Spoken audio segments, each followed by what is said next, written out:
Welcome back to WatchBox Studios. We are live at Dubai Watch Week 2021 with two of my very, very good friends. We have Yousuf here and Mansoor, two regulars at the WatchBox channel Dubai chapter. I feel like two people who've kind of adopted me when I've been to Dubai. I've been at your house for Christmas. I sat suhoor doing Ramadan. Me and you had our first experience of tobaccoless shisha. Yeah, that's I remember right, that. That was fun. I forgot the game that we played. We played a game. Oh, is it Karam? Karam. Yeah, we played that. Karam board. Yeah, for I still a long can't time. believe you took him there for Karam. I know. That is like some old school. Keep it Arab OG, stuff, yo. man. You know, this is what the fun that we have. Yeah, it was awesome. And they're also two members of the Dubai Watch Club. So I think it was fitting. We're at Dubai Watch Week. It's the first day. So we got representation from the Dubai Watch Club. And they're probably, you know, my theme when I talk to new collectors is all about buy what you love. And I think both of you really embody that so much. So I thought it's so good to get you guys together and let's talk about some pieces that you bought because you love them. And we have a buffet, let's say, of some really, really nice pieces. And we're gonna just do a little run through, have some fun, and talk some watches. Who wants to go first? Let's start Seiko's. I don't know, they're speaking to me. All right, so you know how the market at the moment, everyone's going for the hype pieces. Everyone's trying to hunt for, you know, again, just the hot pieces. Yeah. Today's market, you know, you rarely find someone in the market today going, oh, you know what, I really want to buy myself a Grand Seiko. And you know what, I think it's a shame because you have a good selection of Grand Seikos right over here that I purchased. Funny enough, this is actually Mansoor's. My wife bought it for my birthday, actually. Sneaky. And this is the second one I bought recently. And I mean, if you want to have a look at them, I mean, condition-wise, I mean, these are from the 70s, right? And look at those bracelets. They don't make these bracelets like them anymore. The bracelet has so much character. This is probably one of the best linen dials I've ever seen, to be honest with you. It's so really, really well done. And there's just so much character in this watch. I actually really love this bracelet. It's super cool, but the bracelet alone are a nightmare to find. But aside from that, it's such a cool watch, and they're still at affordable prices today. Yes. Right? You can still hunt for a really good one. But as you know, Grand Seiko's always has either standard black or white dials. So to find one that's a different colored dial, I think if you manage to pull the trigger because they're really cool watches, super funky watches to get into. Yeah, you know what I like about both of you as well? You buy in different channels, right? You buy at auctions in the past, you buy at pre-owned dealers. I'm sure you probably bought something at the Gold Souk before as well. So you guys are true hunters. Yeah, that's definitely for sure. I'll hunt every single avenue available to find what I want. And I mean, the Grand Seiko, I mean, this was an eBay find. Yeah. You know, Nice. Back 6-7 years ago. Yeah, Fleabay. Fleabay find. I like that Fleabay. And oddly enough, I bought watch head only. And that's when I found out the bracelets are extremely hard to come by, where I literally paid the same amount for the bracelet that I paid for the watch head only. Wow, that's crazy. So, I mean, obviously, purely out of passion, I was so driven to kind of complete it to make it look the real part.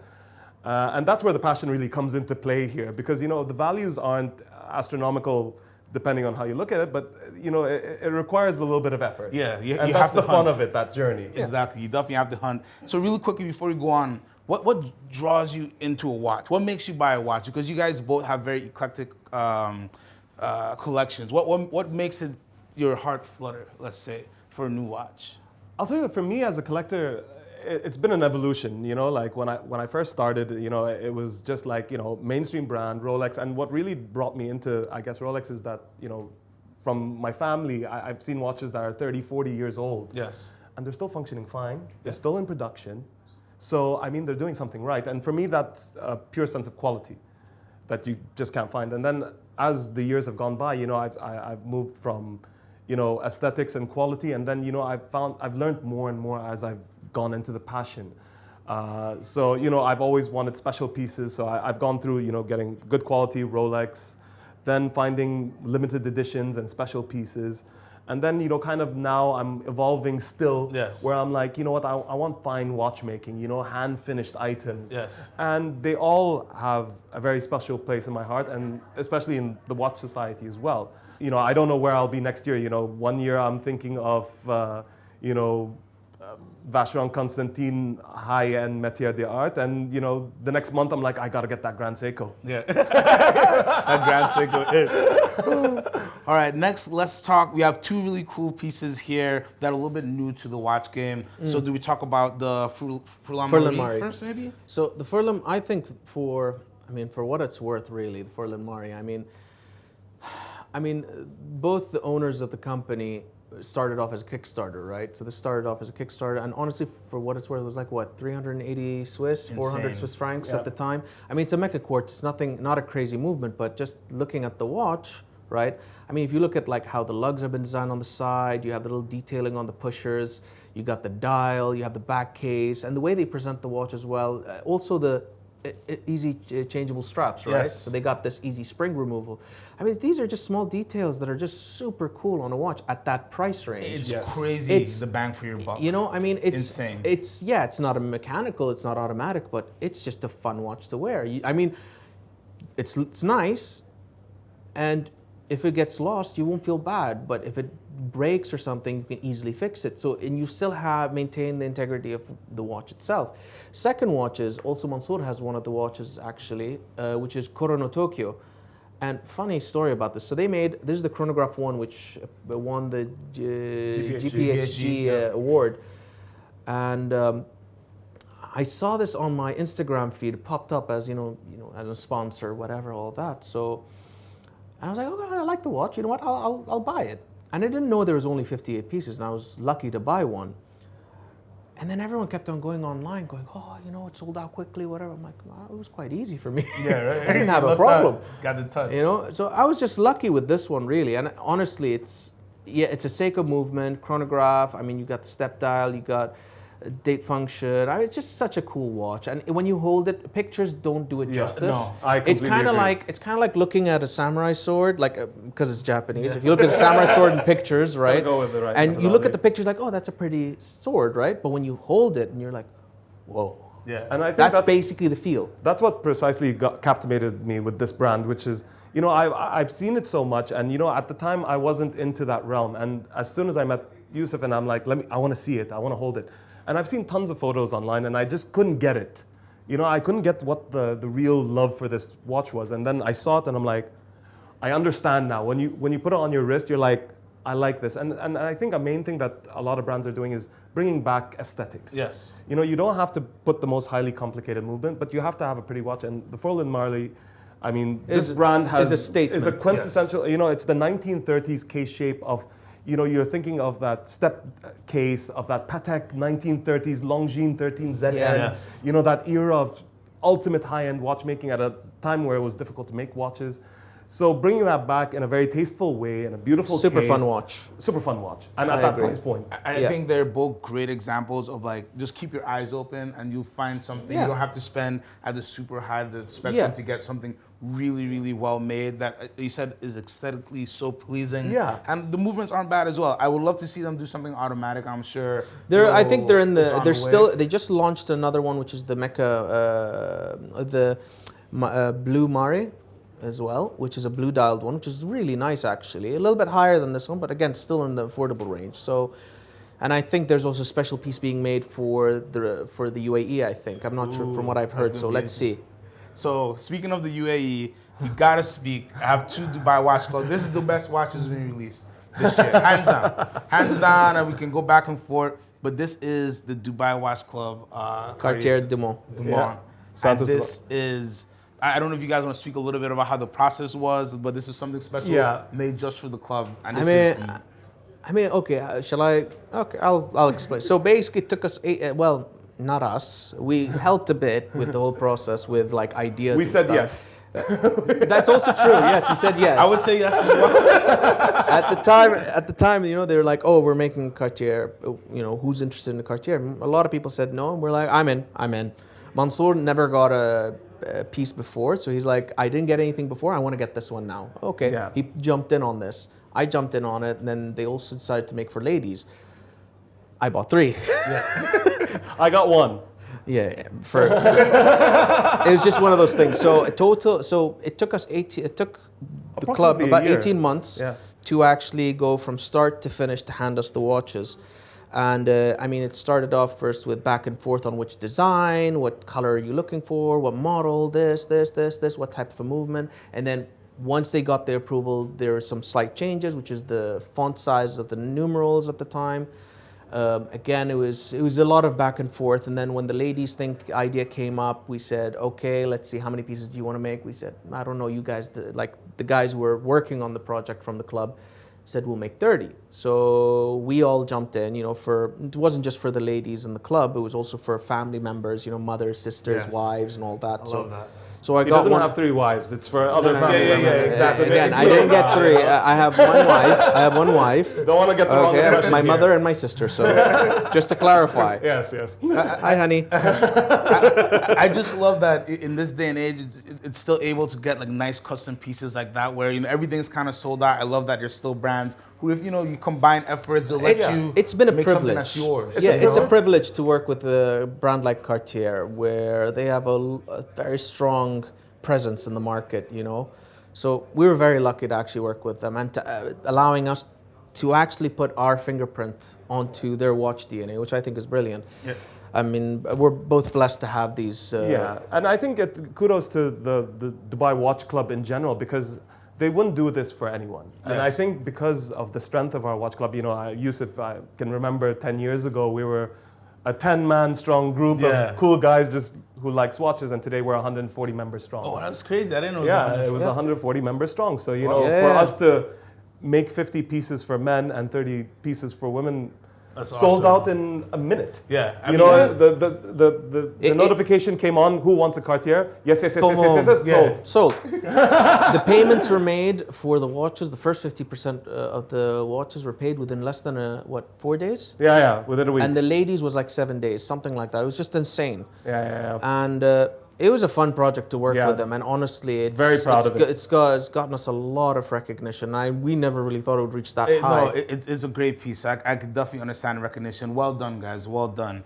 So let's move on quickly. The higher end range here. So when I first met Mansoor, my nickname for him was the Double Stamp King, because you enjoy some double stamp watches, just like the Toyota Seiko. So let's talk about some of your double stamp pieces that we have on the table. Well, I don't want to take all the glory for myself. I mean, Yousuf is also in the same boat as me. So, this is a collection of all our watches here. So, I mean, my first love, and I think what introduced, I think as a collector, at that time I didn't own a Patek, and luckily I was fortunate enough to be friends among the Dubai Watch Club that had lots of collections around the world. So, I was like, I need to step into this ring. And initially, so my first watch right here is the Rose Gold Aquanaut with a Tiffany stamp. And the funny story behind this is that I didn't even want a Aquanaut. I was just going to buy a Calatrava, and then for some odd reason I saw this in the store. I put it on and my mind was blown. I'm like, this is my piece. I love this watch. This is my absolute favorite watch to wear at any time. It's the most, people don't, I say this all the time, the Aquanauts are probably the most wearable. The most wearable, the most comfortable watch in my collection, I can tell you. You size it the right way, it disappears on the wrist, it looks good in any situation. For sure. And then obviously, I think me and Yousuf obviously fell into love and a little bit of hype with the Nautilus. So we've got the two hype beasts right here. So whether you want 5711, 5712, obviously A in the steel. I mean, I can tell you, for me, I'm a big fan of symmetry in watches, but Patek just did something right with this one. Watch. With the 5712, how the dial layout has been pulled off, and I was in love with this watch for a very long time, and I was fortunate enough to acquire it. And obviously with me, as I said, like I like things that have something a little bit different. Zest on top. I mean, it's a little bit that little extra oomph. Yeah, that little oomph, precisely. And I mean, it doesn't change the watch at all, but that it makes it special for me. And obviously the king of it all. Honestly, okay, look, I mean, I'm gonna give my feedback on hype pieces. So whether it's the Daytona or the 5711, it's. As a collector, okay, I'm happy that my watches have gone up in price. I'm not going to deny that, right? But as a collector as well, I find it very sad, because if tomorrow something happens, let's say, and I'm in some financial stress or something, and I want to push it out and I want to buy it back later, it's impossible. Gone. It's gone. Once it's gone, it's gone. tattoo. So you don't have that ability to purchase these pieces anymore unless you have a very strong profile. And when you have a strong profile, I mean, when I'm talking strong profile, I mean, you're buying a lot of randoms before you get the hot stuff, right? Yes. And it's just like now I kind of see why people are paying premiums on hot pieces because they don't want to pay, let's say, X amount to be in a profile. If you do the math, you and do- it, you know, You it do makes the math, sense. you better buy Yeah. it from WatchBox. Exactly. You know? but what I'm trying to say is just that it's crazy how the market's gone towards. I mean, for example, time and date function only. Like as a collector, I cannot justify the price tag on that. You know, like for example, the I agree. 5960, right? Oh. One of my personal favorites. I love this watch. This is my first Patek I bought, and I do not Tiffany as well. Again. And even the This 5170 whole table also, is all Tiffany. Tiffany's. Everything's so Tiffany. even the here. 5170 Tiffany, I love these two watches, right? And honestly, at the time nobody wanted the 5960. that- It was how much were they selling for? 20-30% less than the market? Yes, they were actually Yeah. very Retail, soft. sorry? When they first released The rose they were gold soft. Aquanaut, same thing, 30% less. Yeah, Exactly. you know, nobody wanted them. Nobody when they wanted. discontinued it, everyone went crazy. And I think this is the thing with Patek is like any piece that goes out of fashion or gets discontinued, everyone goes AWOL. Like the 5170 black dial, white gold, that's discontinued. Yeah. But this one, okay, I think is quite fair because it sells This- now at retail. Exactly. With the Tiffany, maybe a little bit more, but it's still a reasonable price to buy it at. But I just cannot understand the 5711. It's just This madness. is a piece of art right here. You know? And truth be told, I'll say it out to the world. I dreamt of buying this watch and I just couldn't afford it. But I could afford the Aquanaut, so I took that. Yeah. so you know what I love so much about both of you? Like when you bought these pieces, you just honestly love. Yeah, the yeah, it was watches. pure love. I You mean, know, like But the 5711, I ain't gonna lie. Yeah, me neither. Because I bought two I bought it for hype, pieces, so yeah. they offered me the third one. I'm like, I ain't gonna say no. Yeah, I'm not going to say And no everyone's neither. everyone's gonna slap me in the face if I don't buy it. So I was like, okay, I'll buy it, and I did. And I paid a year in advance before they actually shipped it because that's when it was COVID. oh yes, I forgot. This is pretty fresh. Yes, Yeah, yes. this was the last piece that came out of New York. Yeah. That's wild. Yeah. You know, It's just very special watches. And again, most of these beyond the 5711, you know, you just really you just love the watch. The Aquanaut almost forced on you a little bit, or surprise. Let's not say forced. It was a surprise purchase. Yeah. But amazing. Thank you guys so much. No worries. For sharing this, just a small piece of your amazing collection, and always taking such good care of me here in Dubai. You guys are the best. And thank you for watching WatchBox Studios.